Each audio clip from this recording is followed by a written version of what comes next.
Que conexão, uma questão de estilo.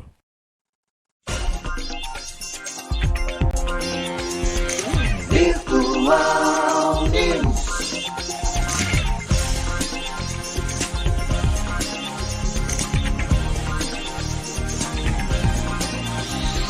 Virtual Notícias traz a informação.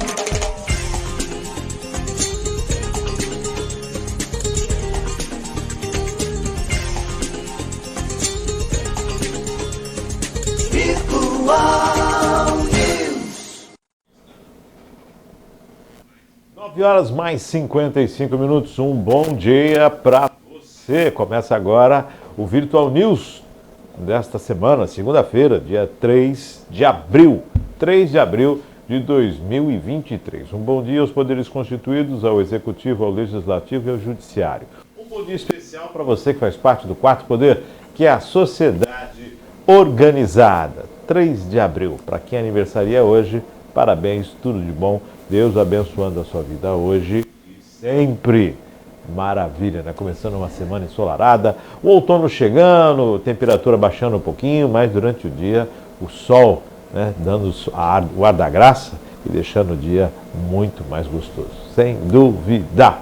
Segunda-feira, iniciamos na cidade de Cubatão a semana festiva, o aniversário de emancipação da cidade. 74 anos, alguns shows vão acontecer durante a semana, shows esses que foram alvo do Ministério Público e que apresentou pedido junto à Justiça, que foi negado, mas de acordo com as informações, recorreram à segunda instância. Mas isso a gente vai falar durante o programa, durante a semana.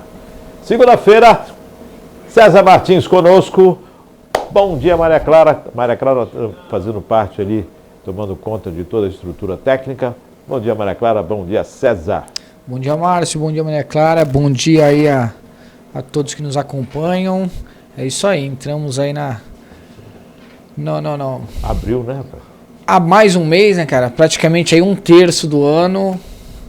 Sérgio, colocou em Já prática se foi. Opa, graças a Deus, os meus estão muito bem encaminhados. Ah, bom. Tem o pessoal que faz a promessa e depois não faz nada, Os né? meus estão bem encaminhados, graças a Deus. Aí Fica só na promessa e não faz de- nada. Tem que colocar na as coisas estão caminhando muito bem, graças a Isso Deus. é legal. 9h57, vamos às matérias nesta manhã de segunda-feira, nesse dia 3 de abril de 2023. Vamos lá para as principais notícias de hoje, para não passar em branco. Porto de Santos recebe o maior navio de cruzeiros da história a navegar no país na próxima temporada. Caraguatatuba realiza processo seletivo para 261 vagas temporárias na área da educação. As inscrições se encerram hoje, hein? Defesa de Bolsonaro no TSE pede oitiva de assessor que participou da live para questionar as urnas. Tribunal de Contas da União julga se empresa alvo da CPI da Covid deve ser impedida de fechar novos contratos com o governo. Preços do petróleo operam em forte alta após anúncio de corte na produção. César. TCU, se não há condenação, não há crime, né? É que tá. A premissa é essa, não é? Assim, se eu não sou condenado, eu sou inocente até que se prove o contrário. Então, se não tem condenação, assim, eu fui alvo de investigação. E se não concluiu nada, Não concluiu o nada. que a gente vai fazer? Tecnicamente. Exatamente. Então, o que vai se fazer o quê? Então, Então, tá aí a gente está... Essa notícia também do petróleo aí, ela é bem... vai dar uma movimentada boa aí no mercado. Né? E agora, vai dar. aquela questão do ICMS dos estados fechados, né? E 1,54 para todo mundo. Exato. Então, vai ter aumento Vai aí. dar. O mexer. mercado ele tá numa curva, ele tá mostrando aí bastante coisa interessante. Exemplo disso é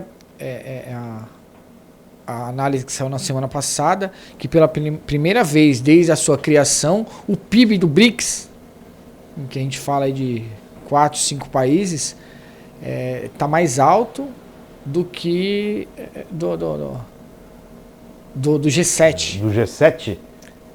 Uou!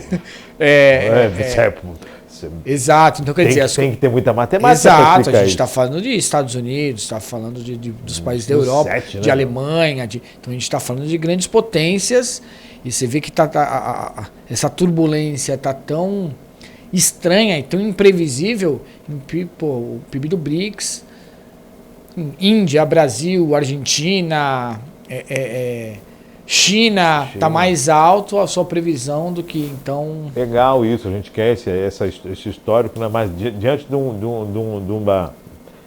um cenário mundial de crescimento igualitário. Exato, né? é isso Na verdade, aí. a gente está vendo crise nos outros países. Exato. Não somos nós que estamos crescendo, são eles que estão diminuindo. É isso, é assim, o que preocupa... Exato, o que preocupa é exatamente isso.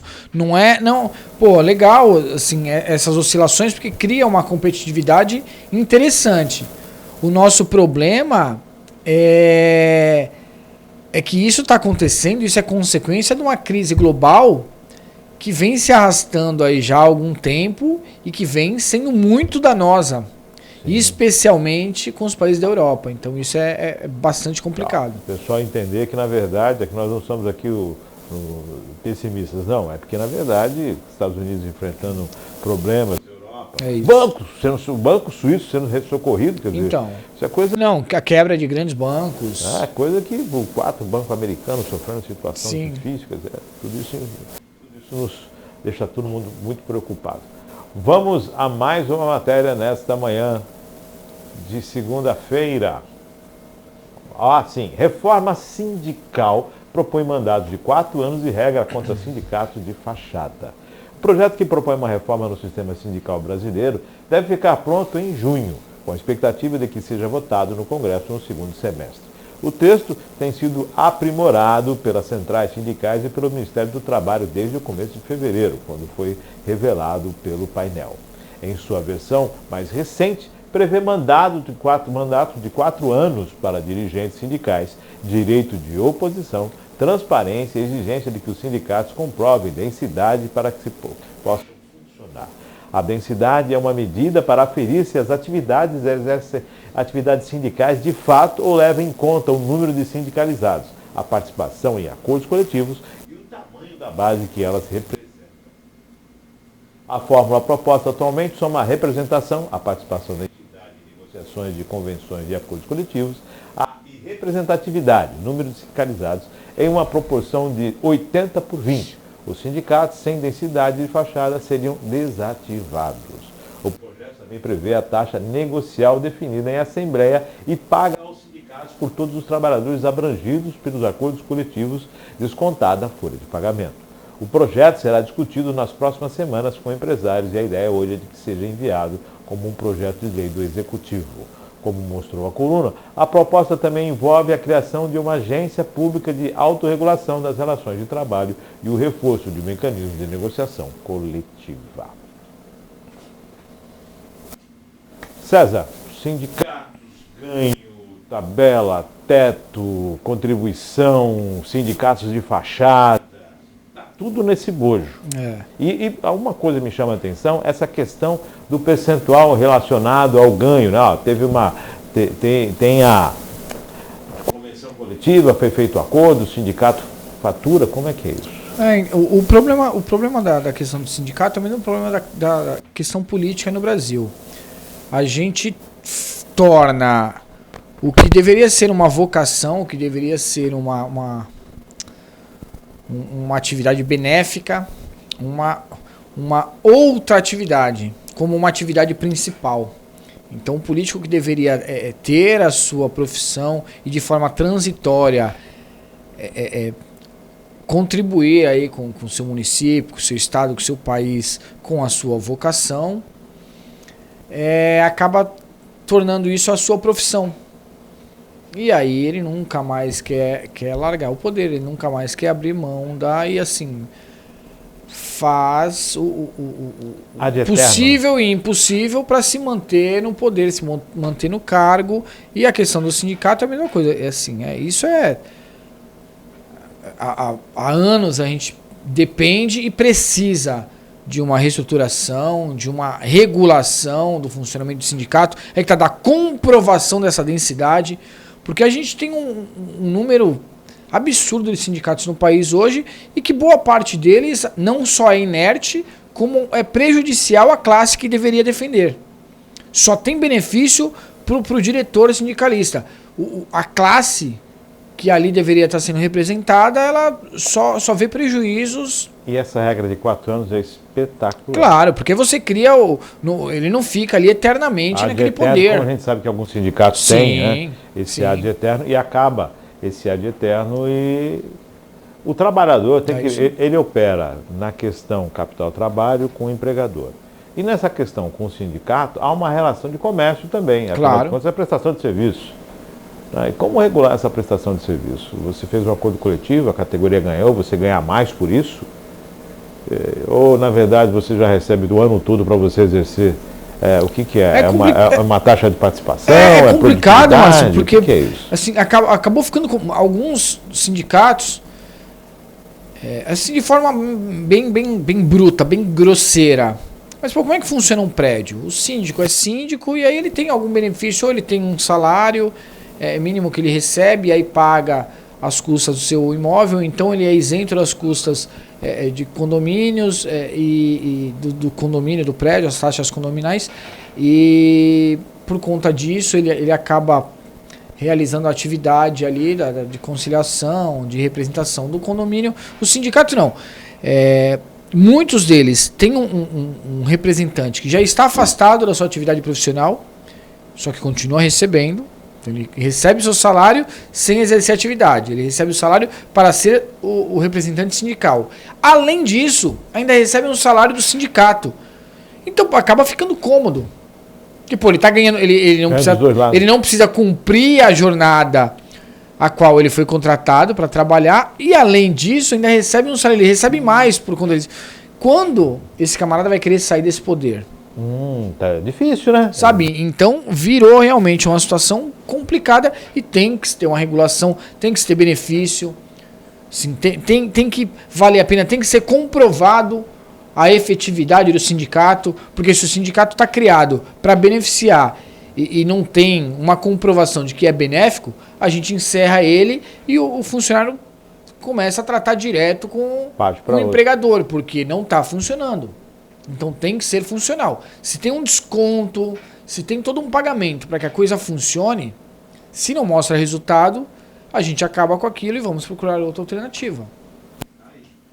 A situação dos sindicatos, vamos aguardar, né? Até junho a proposta está pronta e no segundo semestre ela deve ser votada no Congresso. Vamos para mais uma matéria. Segunda-feira, dia 3. 80% da população acham que Lula age bem ao pressionar pela queda de juros, diz Datafolha. Nos primeiros meses do seu terceiro mandato, o presidente Luiz Inácio Lula da Silva tem feito duras críticas aos presidentes do Banco Central, Roberto Campos, por manter a Selic, taxa básica de juros, em 13,75% ao ano. O Copom mantém a Selic no atual patamar desde setembro de 2022, quando interrompeu um ciclo de 12 altas consecutivas. Sob o argumento de controlar a inflação e trazê-la para a meta, Campos Neto tem dito que as decisões do BC são técnicas e baseadas nas expectativas de inflação futura. Em entrevistas e discursos desde que tomou posse, Lula tem rebatido a autoridade monetária autônoma desde 2021, apontando que os juros no Brasil não conseguem atacar uma inflação que não é ocasionada pelo aumento da demanda e ainda freiam o crescimento econômico. Neste cenário, o Datafolha perguntou aos brasileiros nos dias 29 e 30 de março como eles avaliam o patamar atual da Selic.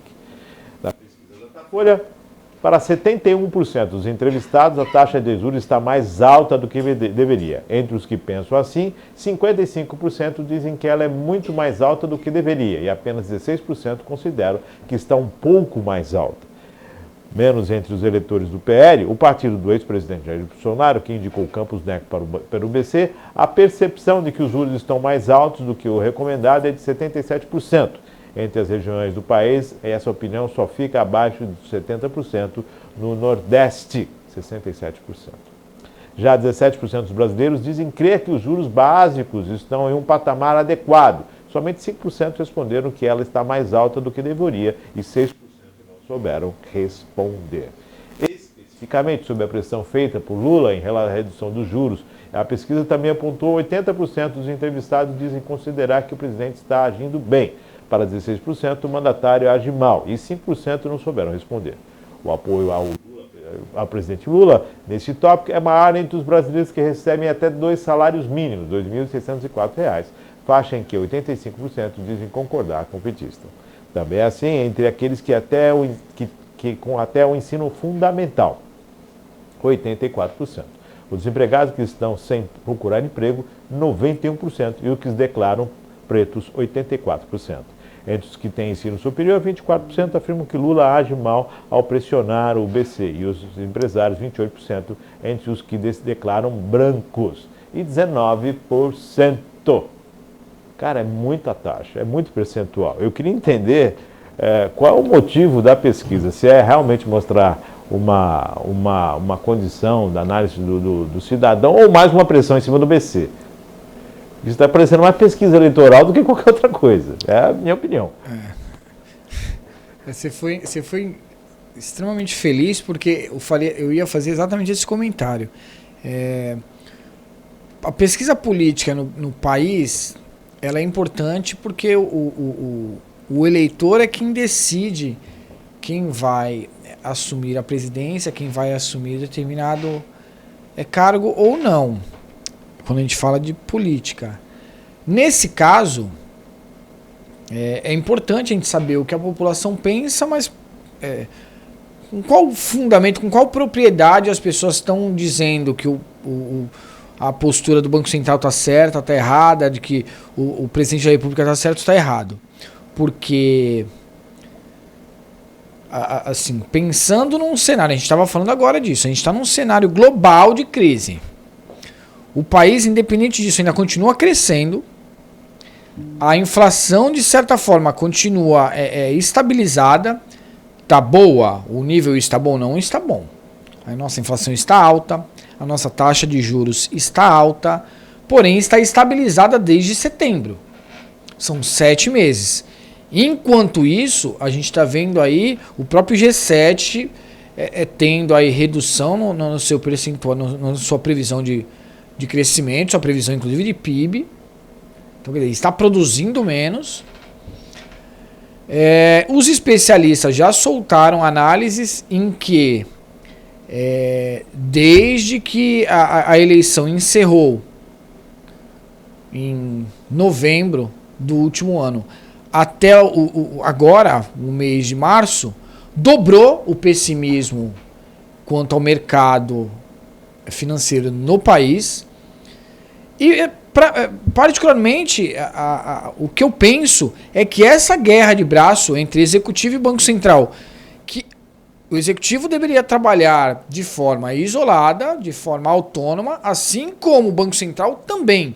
Então, essa interferência, eu acho que causa um pessimismo e uma dificuldade ainda maior de uma baixa na inflação e uma baixa em juros.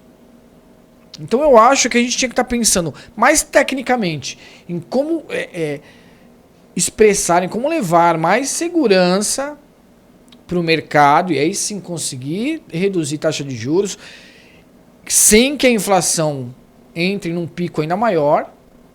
Enquanto isso a gente fica nessa guerra de braço aí, um diz que tá certo, o outro diz que o outro tá errado, que diz que a sua opinião é a melhor, enquanto a do outro tá... E fica aí nesse diz e não diz, e diz e não diz, a gente não avança. A gente já viu isso antes, em outras situações, em outros assuntos. É nadar contra a maré.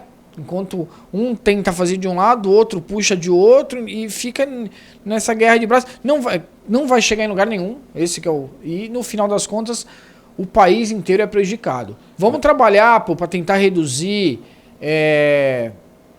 as nossas despesas. Vamos trabalhar para tentar aumentar a receita. Vamos trabalhar, assim, cada um na sua área. Economicamente, o Banco Central sendo menos conservador, de repente menos rígido e tentando flexibilizar. E o Executivo trabalhando para dar sustentação para uma baixa de juros, para essa busca de redução da inflação. Quando você comenta em relação à inflação, eu estava falando semana passada aqui nas possibilidades e a interferência da taxa Selic, né?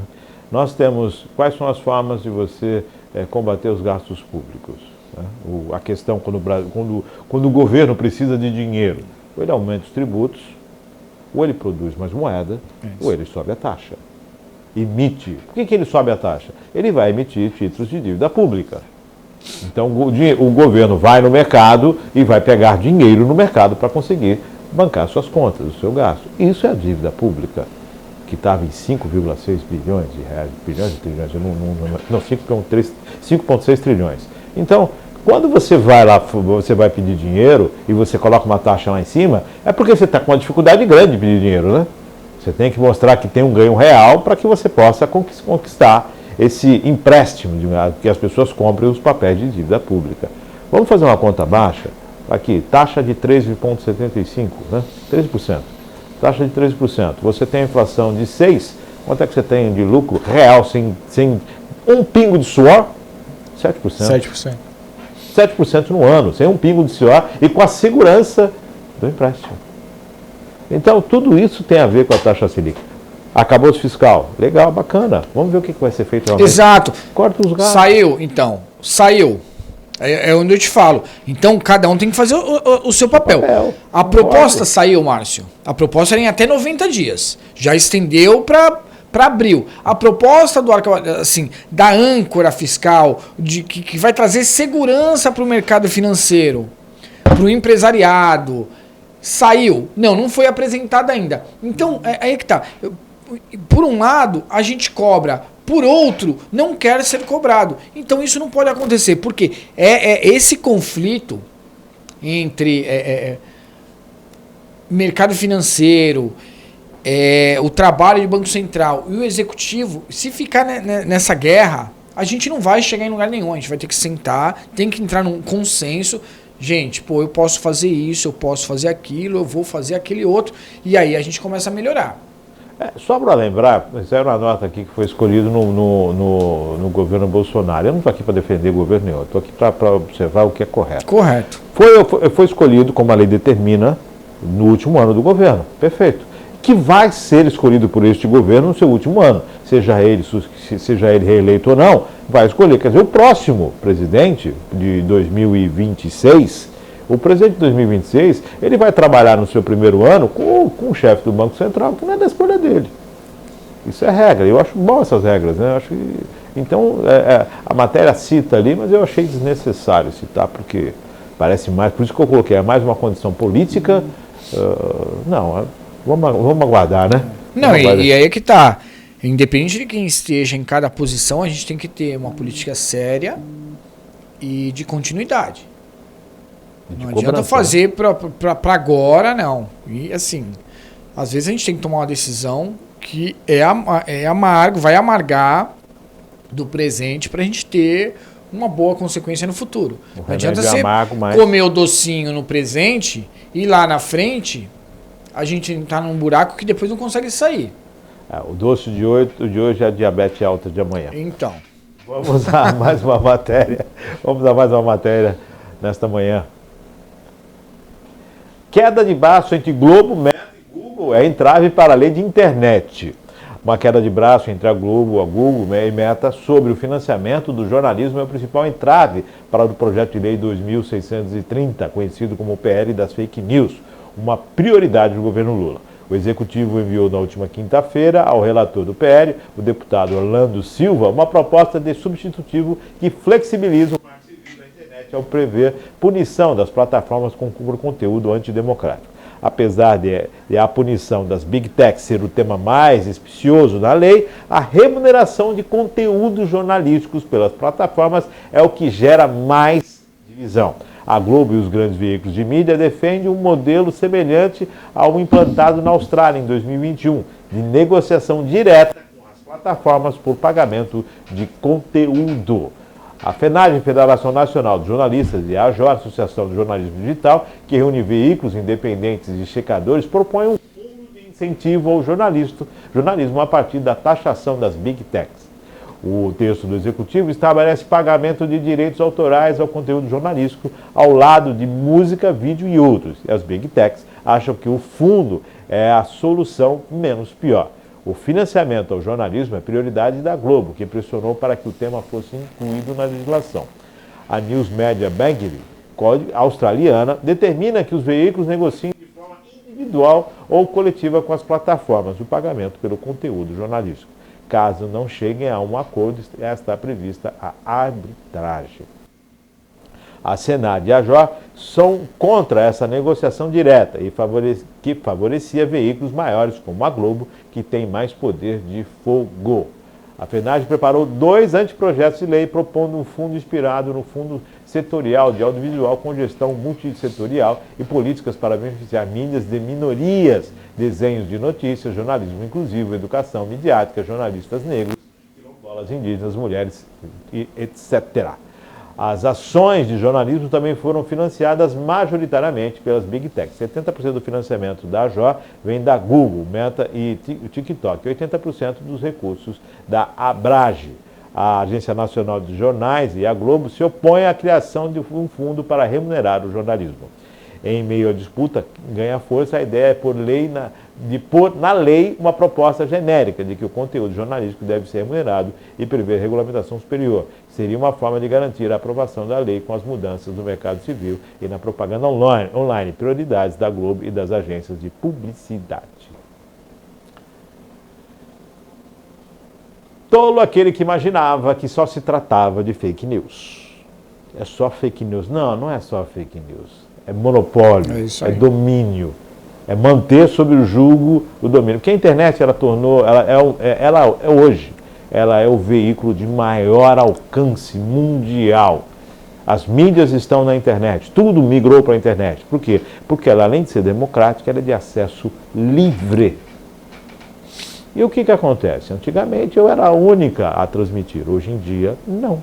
Antigamente o meu jornal era o mais assistido do país. Hoje em dia, ele não é só ele que é assistido no país. O que eu falo na minha mídia, a outra mídia pode falar completamente diferente. E eu quero regular os conteúdos, porque se eu regular os conteúdos e o poder econômico, vai me dar de novo um monopólio sobre o sistema.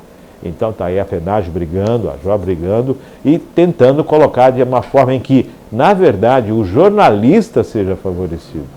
Que é a classe menos favorecida, é a que mais toma pancada. E a menos favorecida. Se você quer regular as fake news, tudo bem. Agora, a questão ali é, por trás disso, a internet é um monstro na questão de consumir conteúdo. Então você tem que ter produção de conteúdo para a internet. Os grandes portais querem isso.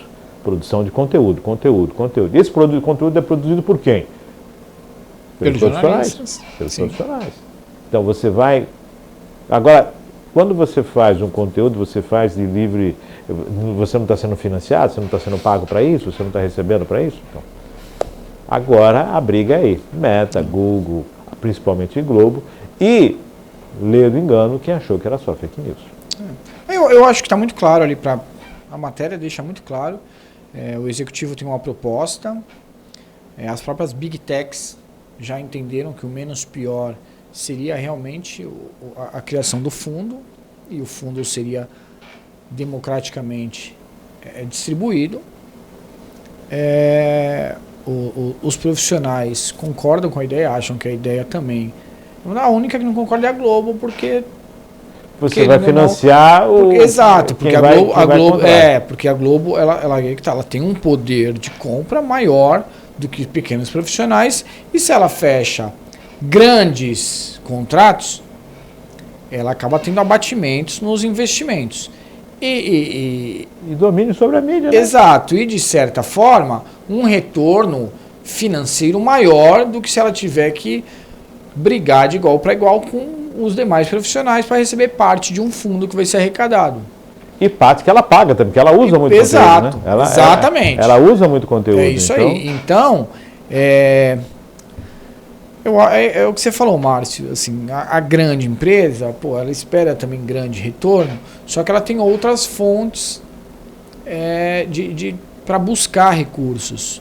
Já os pequenos profissionais que geram esse conteúdo para as empresas, sejam grandes ou sejam pequenas, eles precisam dos recursos para poder levar o seu leite para casa. Sim. Então, sim, você tem 3 partes envolvidas aí, 4 partes no caso envolvidas, 3 delas tem até... Tem o leite em casa já. Então, e já tem uma definição do que seria o menos pior para todos. E aí vira uma guerra aí de poder. De poder do que de entendimento. E, na verdade, é isso. Poder. Monopólio da informação. Poder. É isso aí. Redução, restringir.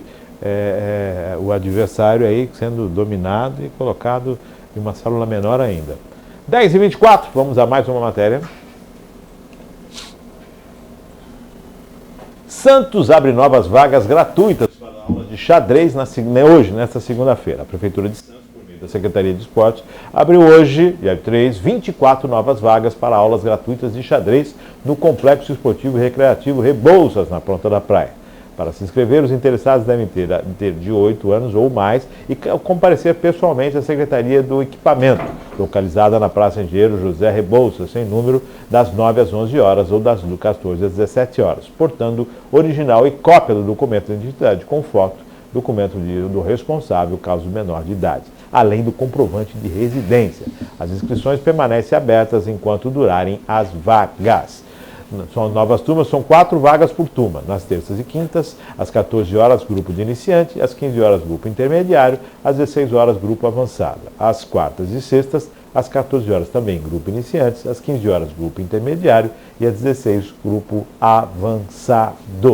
Então, aí as possibilidades de vagas para o xadrez, aberto aí em Santos. Bacana, né?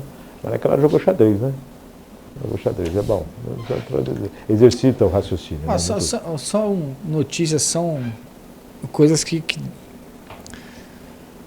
alegram, né?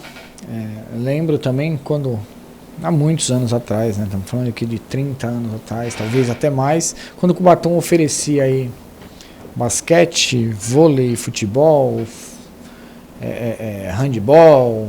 Você tinha natação no centro esportivo, então você tinha uma infinidade de atividades que não só acabaram revelando muitos atletas em Cubatão, a parte de atletismo no poliesportivo, que acabou não só revelando muitos esportistas, muitos atletas, como evitava que a criança, o adolescente ficasse ocioso. Então estava, além de movimentando, mantendo um corpo e uma mente saudável, estava agregando valor para o próprio município, como já dissemos, né? Quantas pessoas não saíram da cidade aí, reveladas grandes esportistas que estão até hoje seguindo essa carreira. Uma atividade legal que estimula raciocínio, estimula a inteligência, que coloca a criança ali para desenvolver a relação interpessoal, além de tirar ela da rua, né? Legal, bacana. Isso é investimento na capacitação, né? O xadrez exercita muito a mente, é muito legal. Muito legal mesmo. Vamos a mais uma matéria nesta manhã de segunda-feira.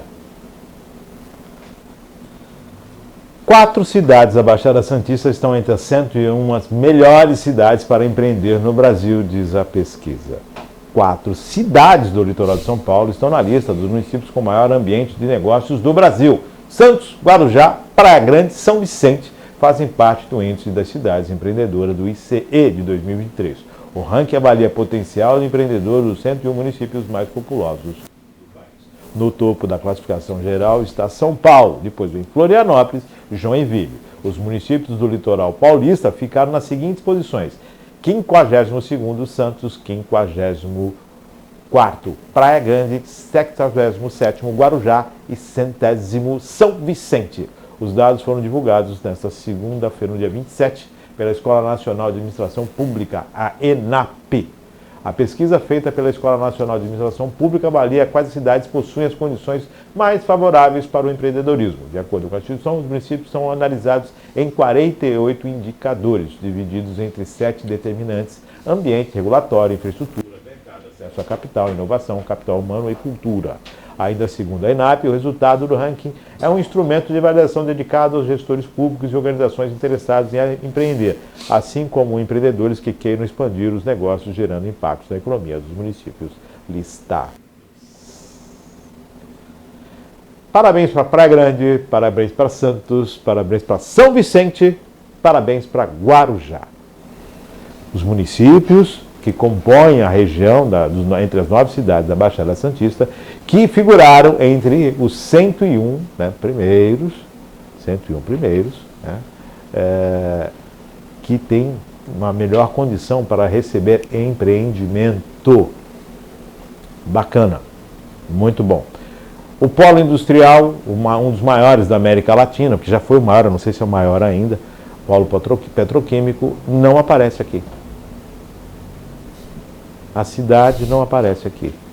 A cidade que tem uma siderúrgica, uma refinaria, 27 indústrias no total, no seu polo, fábrica de fertilizantes, toda essa condição petroquímica, que tem um porto, e que tem rodovias, projeto que tem um tremendo de um ecopátio, um pátio de caminhões, que tem toda uma infraestrutura, que tem toda uma malha ferroviária, que tem toda uma malha rodoviária, não aparece aqui.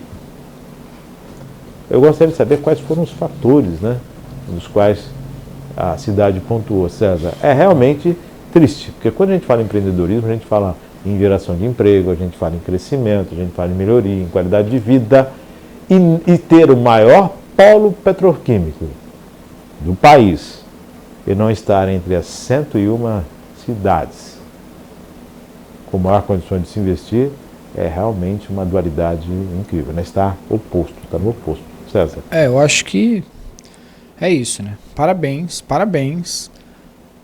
Santos e Praia Grande inevitavelmente o investimento que eles aplicam aí no município para ter esse retorno é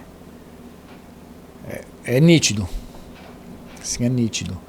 São Vicente e Guarujá surpreendem, mas aí que tá, são 48 itens, 48 indicadores. Alguns deles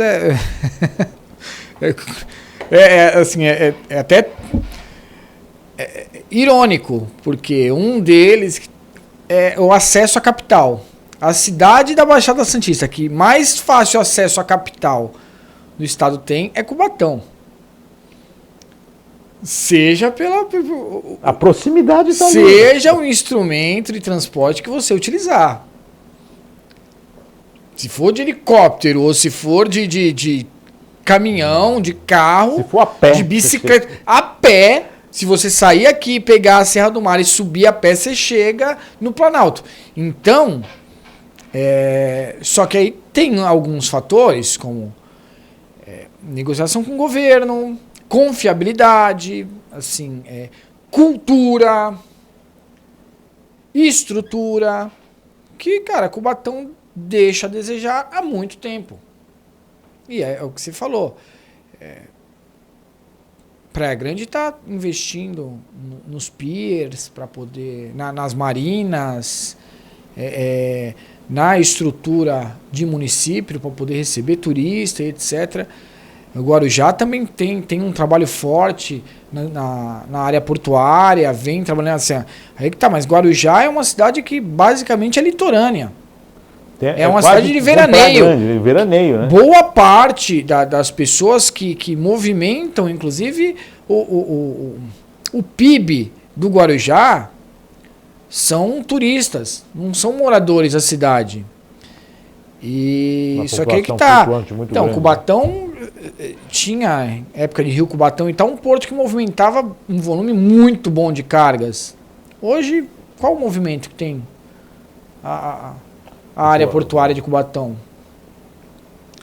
Nós temos a VLI, nós temos algumas empresas, a própria siderúrgica, Exato. Então quer dizer, o país, na proporção que exporta material, a gente com uma área industrial que ainda há espaço, não só para crescer, como para iniciar uma nova atividade, porque a gente tem ainda espaço na área portuária para iniciar, para expandir o que a gente já tem, mas na verdade a gente só tem recuado, a gente só tem diminuído. Da Baixada tamanho. Santista, 9 cidades. Eu queria saber, eu queria dar uma olhadinha, vou buscar esse estudo para ver realmente o posicionamento ali, onde ficou, porque é assim, triste.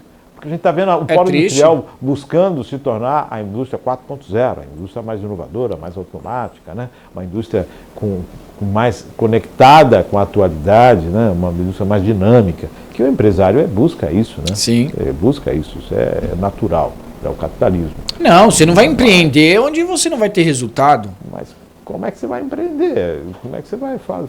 Realmente, empreendedorismo é o caminho, mas desse jeito nós estamos na contramão, né? Não, totalmente na contramão. Totalmente na contramão. Assim, é a cidade que tem potencial, que tem experiência, que tem know-how.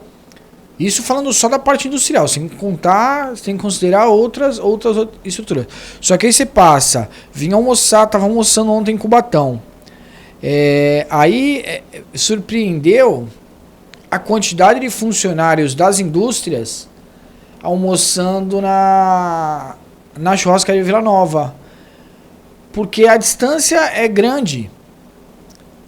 Só que aí quando a gente parou, a gente na mesa conversando, eu, minha esposa, meus pais, a gente conversando, falou, mas se não comer aqui, vai comer em que outro lugar? Porque o centro da cidade já é todo vazio. Mas que fomento há para que o centro da cidade esteja funcionando num final de semana, num domingo? E lembrando que os hotéis aqui ficam mais no centro da cidade, quer dizer, você não tem. Então, aí eu te pergunto, você vai vir empreender aqui no quê? Para ter qual retorno? O município tem, assim, o município tem contribuído para que a cidade melhore em que ponto? Porque a gente tem 1 milhão de obras, a cada dia tem um novo vídeo de uma nova obra que vai iniciar. Agora, quantas foram concluídas? Porque a galinha do ovo de ouro era o pier. Nem o pier do Casqueiro foi finalizado ainda. Então, de todas as obras que ia começar, qual foi finalizada, Márcio? Rua São Paulo, estão pintando agora as faixas ali. Estão pintando as faixas do... Lembrando, atenção, hein, o pessoal da CMT, lógico que o pessoal vem trabalhando bastante, só o pessoal ficar atento ali, porque colocaram a faixa e a faixa realmente define qual lado da Rua São Paulo você pode estacionar ou não. E muitos motoristas estão estacionando inadvertidamente justamente na faixa onde não se pode estacionar, onde não tem um recuo para estacionamento. Isso acaba colocando em risco alguns transeuntes, em risco alguns ciclistas e até mesmo confronto com os carros veículos de pequeno, grande e médio porte têm parado dessa forma ali. Então, só para o pessoal da CMT, que eu sei que trabalha muito, fica muito atento naquela questão. Fizeram certinho, pintaram lá as faixas, isso é bacana, muito bom. Então, inclusive uma faixa contínua, a sinalização de solo, né, contínua, mas para se observar que muitos carros estão parando ali, a gente tem recebido algumas reclamações nesse sentido. Então, só para o pessoal ter mais consciência, que não pode parar ali, não pode estacionar ali, né? Manobra e estaciona do outro lado. Né? É assim, o mundo não é perfeito. Você não vai encontrar a vaga, né, em todo lugar que você queira, né? Perfeito. E você não vai fazer uma vaga porque não tem vaga. Claro. 10 horas mais 37 minutos, vamos a mais uma matéria. Assim, falando em CMT, um informativo da CMT. A Companhia Municipal de Trânsito informa que a rua Professora Maria Rosa Rodrigues Facioli, no Jardim Nova República, no Bolsão Road, será totalmente interditada para o tráfego de veículos. O bloqueio da via tem início nesta segunda, dia 3, a partir das 9 da manhã, segunda até as 20 horas do dia 19 de abril. A interrupção ocorre próximo ao cruzamento da Rua 13. Os motoristas contarão no período com as rotas alternativas pelas ruas Acácia dos Santos Pereira e Arquiteto Djalma Fontes de Souza. A interdição será necessária para as obras que são comandadas pela empresa TMK. A via estará sinalizada segundo a CMT. Aí as informações, então, quanto ao trânsito. Bom, vamos ao TPC Notícias, Maria Clara. Vamos ao TPC Notícias. Nós tivemos uma notícia semana passada, que estava no TPC, que é muito interessante, que fala sobre a questão que envolve uma creche na Vila São José.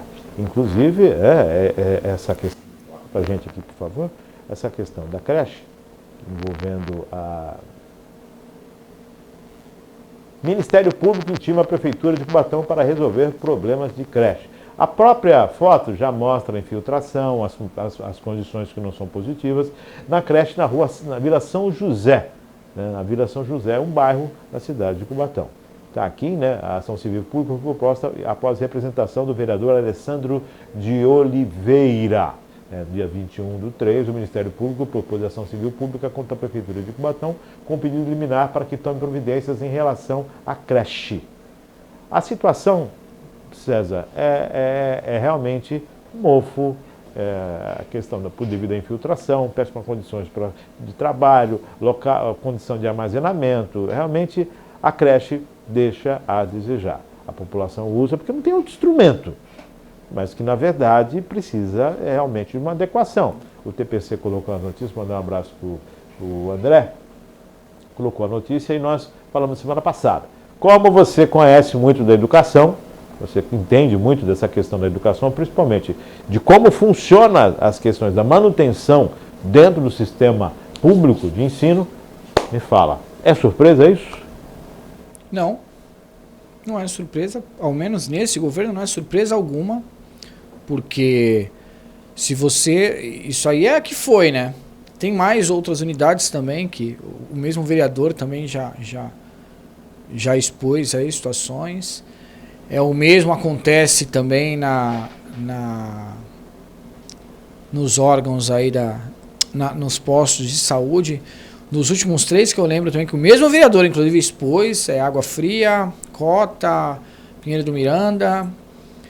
Assim, são ratos circulando em escolas, em unidades de saúde.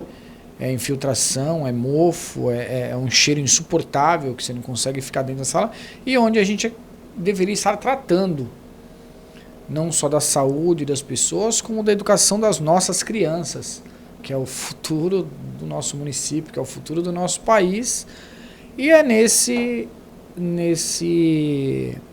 estado que a gente está recebendo, está acolhendo essas crianças. Aí, no outro lado da situação, a gente vê vídeo quase que diariamente, como se tudo tivesse na mais normalidade, do funcionamento, no funcionamento mais comum e mais rotineiro do mundo. Não, tá tudo bem, tá tudo certo. Temos aparelhos de ar-condicionado em todas as unidades. Quais unidades? Porque até onde eu tenho conhecimento, e eu não sou vereador, e olha, vou ser bem sincero, Márcio, tenho circulado muito pouco em Cubatão desde que saí do governo. Mas o pouco que eu circulo, eu sei que as escolas viraram almoxarifado dos equipamentos que foram comprados, porque não tem condição de ser instalado, porque não tem rede elétrica, porque não tem sequer uma estrutura que permita que tenha salubridade. Não tem sequer condição de ser habitado os locais em que a gente deveria estar cuidando das nossas crianças, assim, porque são creches, as crianças ali deveriam estar comendo, dormindo, brincando, se alimentando. Então são ambientes totalmente insalubres, e que aí, para fazer o vídeo, a gente mostra um monte de caixa que foi comprado e que agora estão sendo estocados dentro das escolas, que também não tem condição. Resultado, daqui a pouco bate os 12 meses de garantia e sequer a gente conseguiu instalar. Os equipamentos estão sendo furtados das unidades. A gente continua sem conseguir fazer a manutenção e não vai fazer, Márcio. Não vai fazer, e eu te digo por quê. A gente já cansou de levar essa situação e a proposta de solução. Porque uma coisa é você apontar, está errado. Não tá legal. Só pôr o dedo e apontar o dedo. Márcio, você não tá fazendo certo.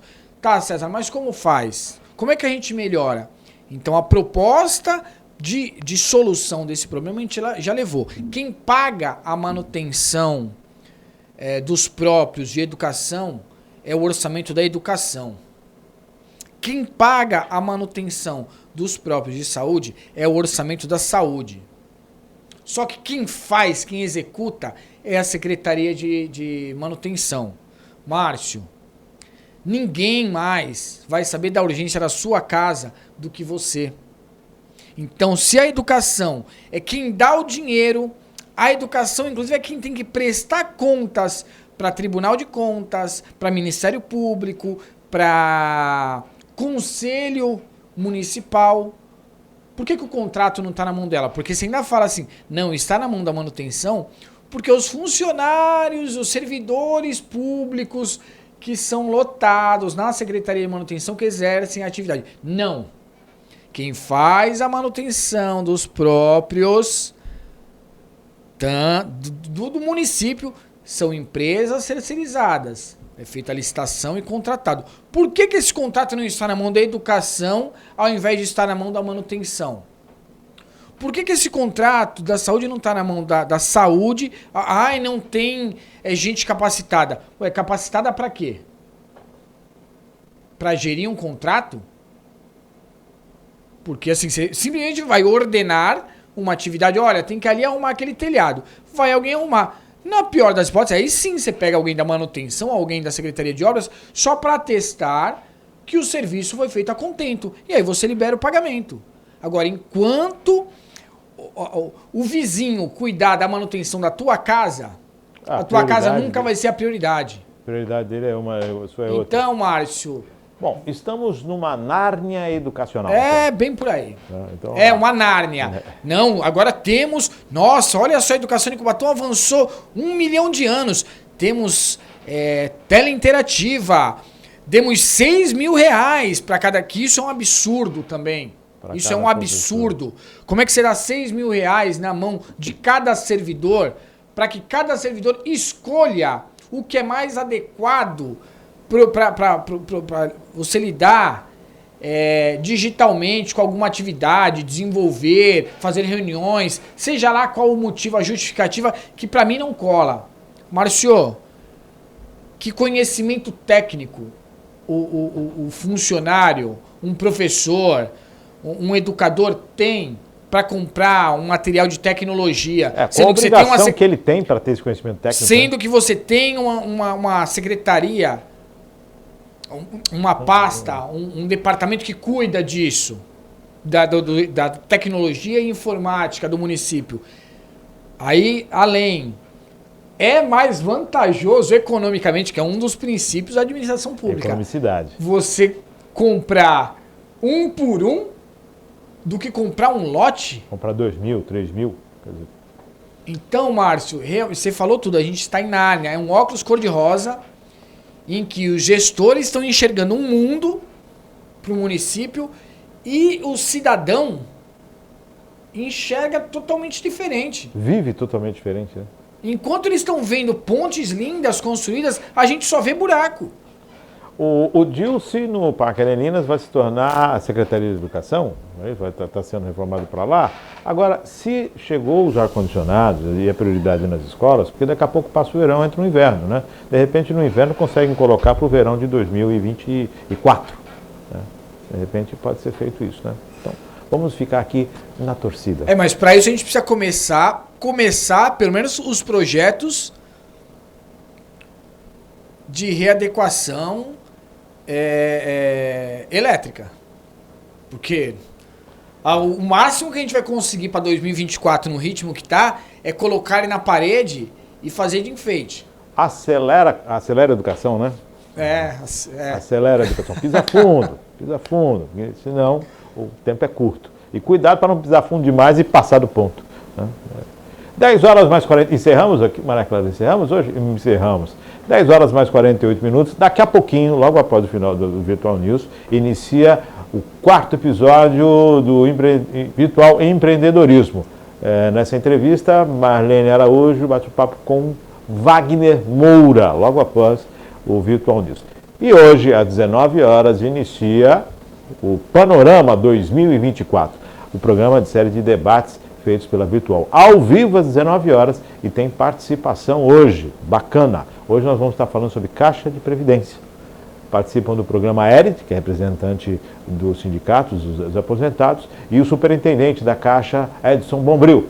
Vamos estar aqui participando hoje desse debate, falando dos desafios da Caixa de Previdência, né? Seja a questão do fundo ou também da assistência médica aos servidores, né? Tudo isso discutindo aqui. Às 19 horas você não pode perder ao vivo na virtual. Confirmadas as 2 participações, tudo certinho, daqui a pouco você vai receber os informativos.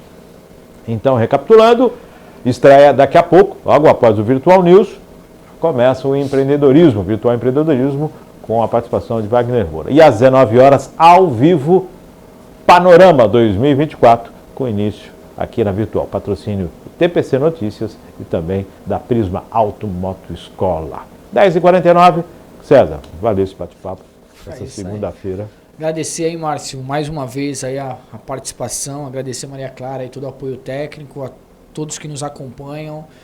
Desejo sucesso ao novo programa, aí, o Panorama, que não tenho dúvida que vai ser espetacular também. E, por fim, aí eu queria deixar um grande abraço ao meu amigo Neizinho, que infelizmente teve a perda da mãe aí nesse final de semana. Um abraço a toda a família aí também, Samanta, Ney Serra. É triste, né, as pessoas próximas aí, conhecidas, se partindo e a gente só lamenta. Um abraço, meu amigo, que Deus conforte aí a família e dê força para superar aí a perda. Agradecer e que venha aí uma semana sensacional. É o que você falou, né, César? Antes de ser, lógico, notoriedade, quanto a ser o ex-prefeito de Cubatão. Faz parte da história da cidade e tem as realizações também no município, né, hospital e muitas coisas. Mas é interessante você falar dessa questão do amigo e família, né? É isso. Independente de ser o ex-prefeito, uma pessoa, a mãe de alguém, a avó de alguém. Né? É isso aí. E isso é importante, a esposa de alguém. Então, nossas condolências aí ao ex-prefeito pelo passamento da dona Janete. Semana Santa começando, né?